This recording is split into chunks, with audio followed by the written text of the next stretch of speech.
Hello everyone, this is Pridul Kumar Pandey and in this video we are going to discuss current affairs of 23rd July 2021 from the Hindu newspaper. The main topics that we are going to discuss today are about microplastics in Ganga, about Inland Vessel Bill 2021. The third topic is about government portal for orphan children due to corona. Fourth topic is about RBI's plan related to digital currency. And fifth news is about 97th Constitutional Amendment Act 2011. Okay, so let's start with the news. So here in this Parliament paralyzed over Pegasus and farm laws, we just need to read the highlighted points. We do not need to go into much details because we already have discussed about Pegasus and farm laws.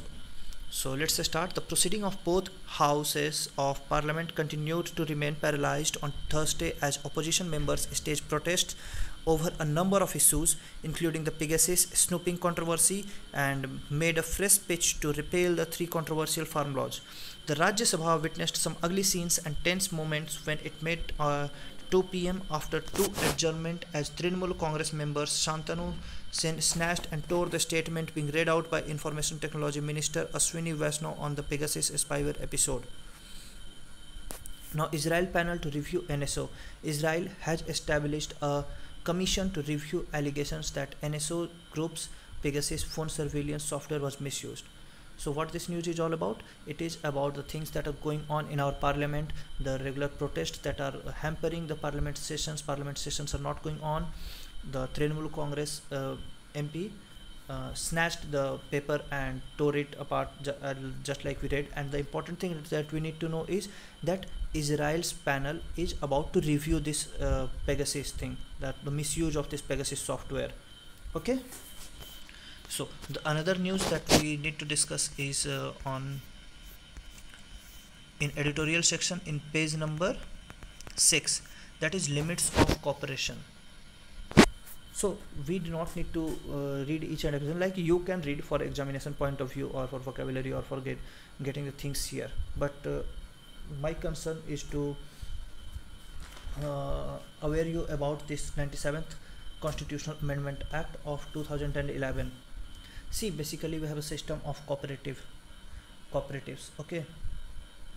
So in 97th Constitutional Amendment Act, exclusive authorities were given to states over cooperative societies, and recently Supreme Court quiesces the provision providing exclusive authorities to states over the issues of cooperative societies. So this whole editorial section is related to that only. We need to know this. Okay. So next important news that we need to discuss is about abduction of Afghanistan's envoy's daughter in Pakistan. Shocking, says Indian government. Let's read the highlighted points and we will discuss about it after reading. Okay. Silsila Ali Khil, 26 years old, daughter of Ambassador Najibullah Ali Khil, was abducted for nearly 5 hours by unknown person who physically assaulted and left her near her home. So the daughter of Afghani ambassador in Pakistan was kidnapped for 5 hours. She was physically assaulted and the kidnapper left her near her home. Pakistan had sent out mixed signals on the issue till now. Islamabad initially began an investigation, but later Interior Minister Sheikh Rashid urged the victim to join the investigation. Afghanistan has since withdrawn the envoy from Islamabad in protest.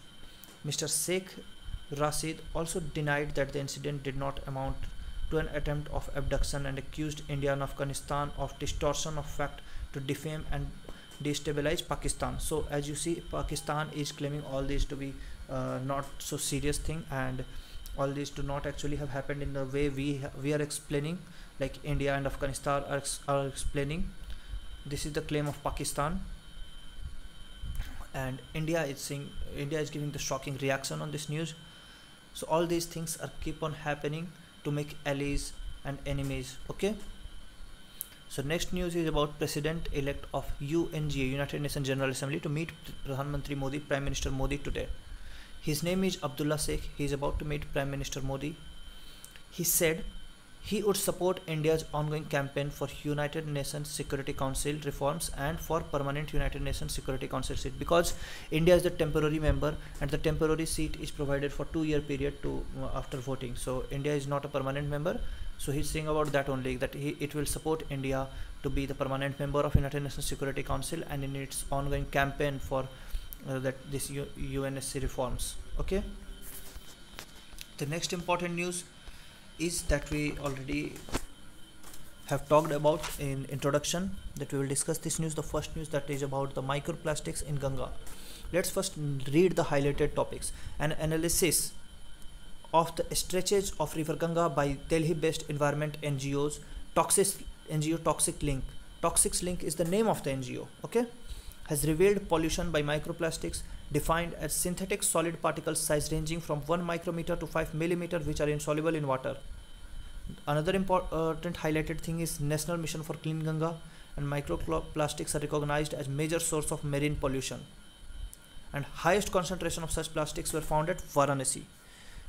So we got the things that we need to know, but let's discuss in detail all these things in details. Microplastics in Ganga. It is found by Toxic Links named NGO. What are microplastics? They are synthetic solid particles of size 1 micrometer to 5 millimeter, and these things are insoluble in water. And the highest concentration of these microplastics are found in Varanasi. Now we have to discuss about National Mission for Clean Ganga, or you can say Namami Ganga project. What is this Namami Ganga project? Already 313 projects have been sanctioned under this Namami Ganga or National Mission for Clean Ganga, and these 313 projects cost around rupees 25,000 crore. The objectives of Namami Ganga or National Mission for Clean Ganga is, the first one is rehabilitating and boosting existing sewage treatment plants. There are sewage treatment plants that we need to rehabilitate and boost, make some new plants also. The second objective is maintain continuity of water flow and groundwater. So water flow should be checked, it is happening properly or not, maintain it, and also the groundwater levels should also be checked and maintained. Okay. Third objective is conserve and regenerate aquatic biodiversity. What is aquatic biodiversity? The life that exists in water in Ganga, that is aquatic biodiversity. So we need to conserve this aquatic biodiversity and regenerate it, rejuvenate it. Okay. And another objective is to participate people, make them aware about the processes of protection, rejuvenation and management of river Ganga. Okay, so all this about Namami Ganga project. The next important news that we need to discuss is about this is not so important, like High Court appointments and ongoing process. The Supreme Court Collegium in the past 1 year has recommended 80 names to be appointed judge of various high courts, out of which 45 were appointed and as judges, and the remaining are under various stages of processing. So actually the collegium is the group of people who suggest the name of judges to be appointed in High Court. So this collegium suggested some names. Out of these names, some were appointed and some are to be appointed. They are under process. Okay. Next news that we need to discuss is about there can't be parallel legal system. This is very true and very important news. There can't be parallel legal system. Now what do we mean by parallel legal system? What is its meaning? Let's read the highlighted points. The Supreme Court on Thursday held that the bail granted to the husband of a legislator in Madhya Pradesh is an example of two parallel systems of justice, one for the rich and other for the poor at work. That means what actually happened, let us discuss. A lady, legislature of Madhya Pradesh, her husband was given bail. Okay, she was granted bail. Why she was granted bail?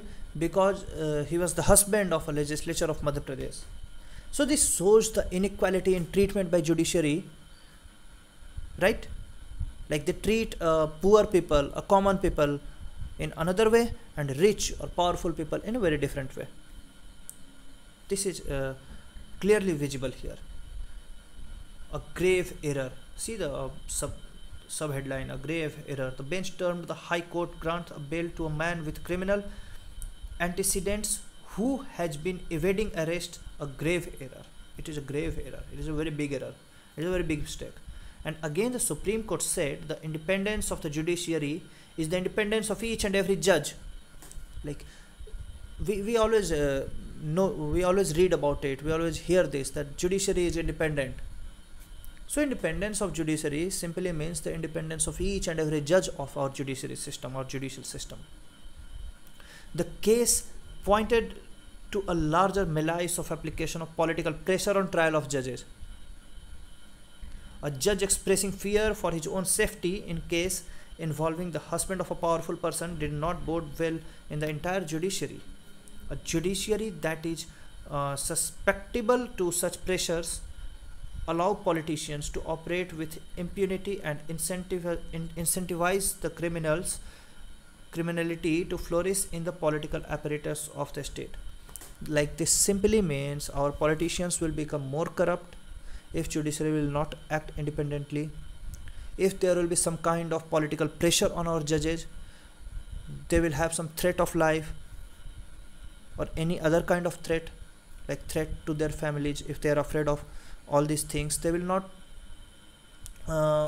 give proper judgments. They will not be able to provide justice to people. So our judiciary need to be independent, and it simply means each and every judge of our judicial system need to be independent. They should not work under any pressure, any political pressure, any force like this. Okay. Another important news is about government portal for children orphaned by COVID-19. We all know that COVID-19 killed so many people and many children lost their parents, unfortunately.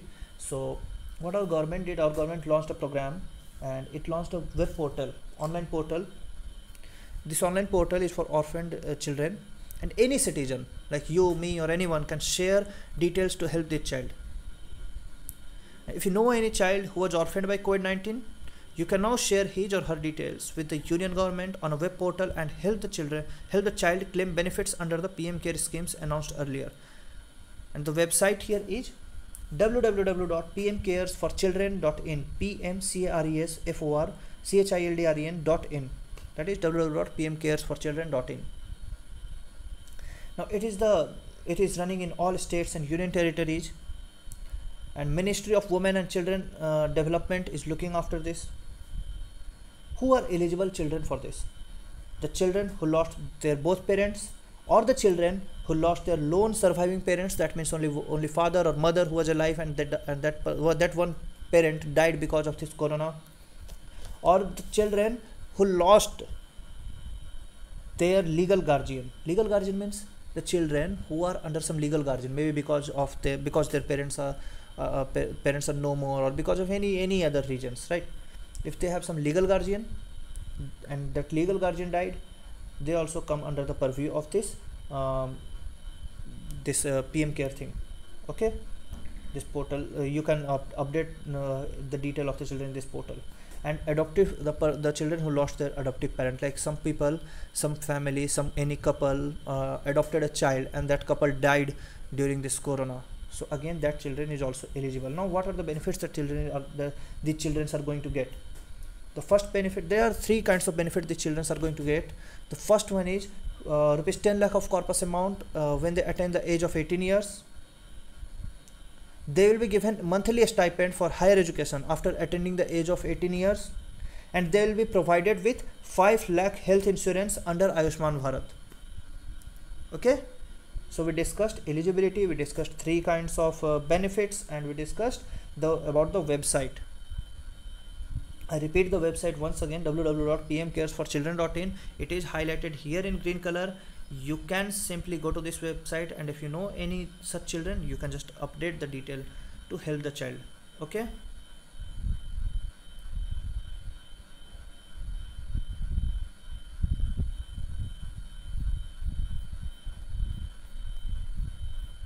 Now the another important news is about RBI plans digital currency pilot soon. Well, what is this news all about? Let's read it first. The Reserve Bank of India is likely to soon kick off pilot project to access the viability of using digital currency to make wholesale and retail payment to help calibrate its strategy for introducing a full-scale central bank digital currency. Okay, let's understand this first. Okay, this RBI is about to launch a pilot project. Now this pilot project is regarding to use of digital currency to make wholesale and retail payment through online mode. Okay, through digital currency, not online mode, through digital currency I mean. So which two segment? Wholesale segment and retail segment. So this pilot project is about wholesale segment and retail segment.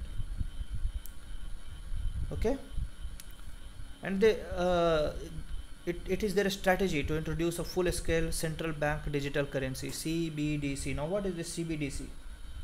It is a legal tender, issued by central bank in digital form. It is same as that of the fiat currency. Fiat currency means the currency that is being governed, that is being regulated by government of India. So these CBDC will also be governed by, this will also be regulated by our government of India. Okay, now we'll talk about the benefits. India is already a leader in digital payments. We all know that we are leaders, okay, because we have a such large population, and we are using this PhonePe, Paytm, because we have seen this cashless transactions from the time of demonetization. Okay, so we are habituated for these things. So India is already a leader in digital payment, but cash remains dominant for small value transactions. Again, for small value transactions we prefer cash. Official digital currency would reduce the cost of currency management. So the first point is, the first benefit is, it will reduce the cost of currency management while enabling real-time payment without any interbank statement. That is second. First is reduce the cost of currency management. Second is enable real-time payment without any interbank settlement. That is less process will be involved. Okay. Third important will be, it will reduce dependency on cash. It is not written anywhere in this news. I don't know it is written or not. I don't remember actually, but I have just penned down the points, so I'm just telling it to you. You can pen it down. The third point is that it will reduce dependency on cash. It will provide more robust, efficient, trusted, regulated and legal payment option. Why legal? Because it is being regulated by government of India. It will be regulated by government of India. Okay. So let's read after it. The high-level interministerial committee set up by the finance minister had recommended the introduction of CBDC, central bank digital currency, with change in the legal framework, including RBI Act, which currently empowers the RBI. Okay, fine. Save on paper currency. It will again save on paper currency. Right. So all these things are related to about this news, RBI's plans of digital currency. Let's go to the another news. We just need to know that inflation situation is very alarming, says Mr. Basu. Okay. One news that we are missing, it is in, I guess, in page number 9, as per I remember. Yeah, this is a very important news. You can see here in brief, this left side, a smiling face of one of our minister. Okay, the government on Thursday introduced the Inland Vessel Bill in Lok Sabha. Newly appointed Ports, Shipping and Waterways Minister Sarbanand Sonowal said the bill will ensure safety of navigation, protection of life and cargo, and prevent pollution. One of the key features of the bill is unified law for the country. So this smiling face person, Mr. Sarbanand Sonowal, he talked, while talking about the bill, Inland Vessel Bill, told us that the benefits that we are going to get from this bill are safety of navigation, first protection of life and cargo, second, and third prevention of pollution. That is, the 3 points are this bill is providing: safety of navigation, protection of life and cargo, and prevention of pollution. Now again, we have not understood all these things in details. Let's discuss it in detail. This is related to the news of inland waterways in India. While talking about inland waterways, many of us are confused, like what is inland waterways? Inland waterways means, we know about roadways, we know about railways, right? So inland waterways is a waterway, transportation through water from lake rivers, like this water bodies are used. Okay, we already have two projects running under inland waterways system, that is Sagarmala project and Jal Marg Vikas. Sagarmala project is for infrastructural development and Jal Marg Vikas is to develop more and more waterways. Okay, now the key features. Let's discuss the objective first, then we will discuss the key features. So objectives of this inland vessel bill are economic and safe transportation and trade of inland waterways, that is economic and safe transportation, that is safety of navigation and trade of inland waterways, and bring uniformity in law. Uniformity in law means unified law. It is mentioned here in news, unified law, right? Throughout the country the law will be same. Okay, if the law will be same throughout the country, then the certificate of registration granted under this law will also be valid throughout the country. Okay, we will discuss it in the key features. Reduce water pollution caused by these vessels. Second objective is to reduce water pollution caused by these vessels. Now what are the key features? We know already it is a unified law, that means the law is same throughout the country. It will bring uniformity in law, in the application of law. So just because it is a unified law, the second feature is certificate of registration granted under this law is valid in all states and union territories throughout the country. Now again it is a unified law, so there will be a central database.